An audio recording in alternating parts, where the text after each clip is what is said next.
Selamat pagi. Kami dari kelompok 7 ingin mempresentasikan hasil diskusi kami, di mana nanti mungkin banyak kekurangan. Pertama-tama kami mohon maaf. Baiklah, saya akan memperkenalkan diri dan juga teman-teman saya.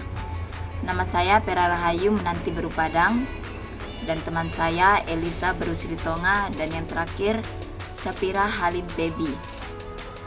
Baiklah, kita akan langsung masuk ke regresi linier berganda. Judul penelitian pertumbuhan pemberdayaan masyarakat. Yang kedua, rumusan masalah.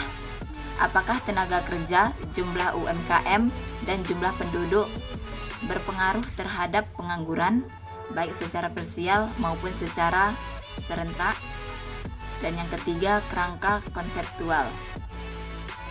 X1 yaitu disebut tenaga kerja, X2 jumlah UMKM, X3 jumlah penduduk, dan Y disebut pengangguran. Baiklah, kita akan masuk ke interpretasi data. Tabel pertama, correlation. Hasil person correlation terlihat hubungan yang tinggi tenaga kerja terhadap pengangguran, di mana nilai korelasi sebesar 0,963 pada SIG 0,000. Kemudian jumlah UMKM dan jumlah penduduk berada pada tingkat keeratan yang sedang namun signifikan, karena SIG kedua variabel 0,000 lebih kecil dari 0,05 dan 0,000 lebih kecil dari 0,05. Baiklah, selanjutnya tabel kedua, model summary.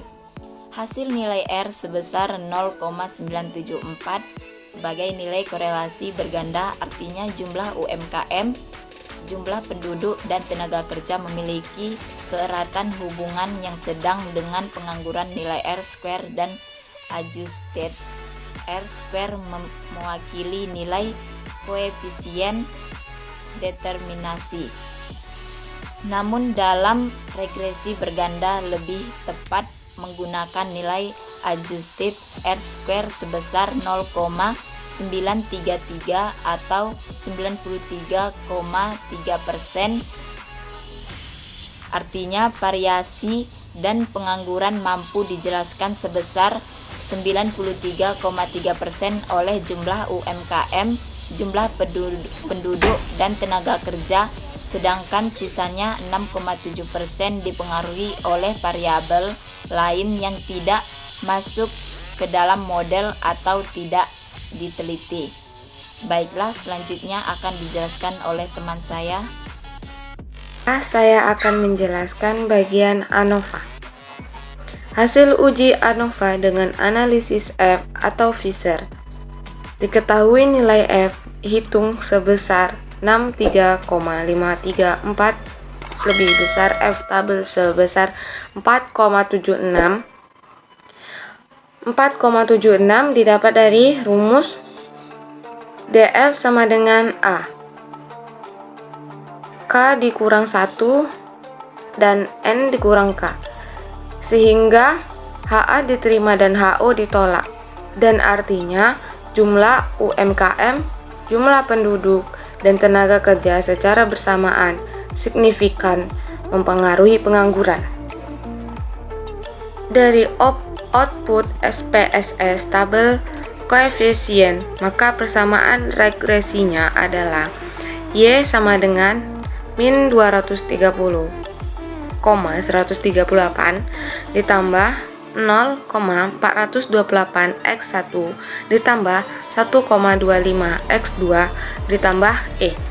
Interpretasi dari persamaan regresinya linier berganda adalah: 1. Jika segala sesuatu pada variabel-variabel independen dianggap konstan, maka nilai pengangguran sama dengan Y adalah sebesar min 230,138 satuan. 2. Jika tenaga kerja ditingkatkan satu satuan, maka pengangguran meningkat positif sebesar 0,428 satuan. 3. Maka pengangguran lambang positif sebesar 1,252 Baiklah, di sini saya akan menjelaskan tentang hasil uji T secara versial. Diketahui bahwa nilai T hitung tenaga kerja sebesar 0,632 lebih kecil dari 0,9. Dapat kita lihat dari ketentuan rumus N dikurang 2. Dapat ditentukan bahwa 10 dikurang 2 sama dengan 8 dan dengan alfa yang telah ditentukan 0,05. Kemudian nilai sig 0,548 lebih besar dari 0,05 sehingga HA ditolak dan HO diterima. Artinya tenaga kerja tidak signifikan mempengaruhi pengangguran. Nilai T hitung jumlah penduduk sebesar 2,300 lebih besar dari 0,9 yang dapat kita lihat dari N kurang 2 sama dengan 10, N-nya dikurangi 2 sama dengan 8 dengan alfa ketentuan 0,05. Kemudian nilai sig 0,055 lebih besar dari 0,05 sehingga HA diterima dan HO ditolak. Artinya jumlah penduduk tidak signifikan mempengaruhi pengangguran. Demikian presentasi yang dapat kami sampaikan. Kiranya banyak kesalahan, mohon dimaafkan. Terima kasih.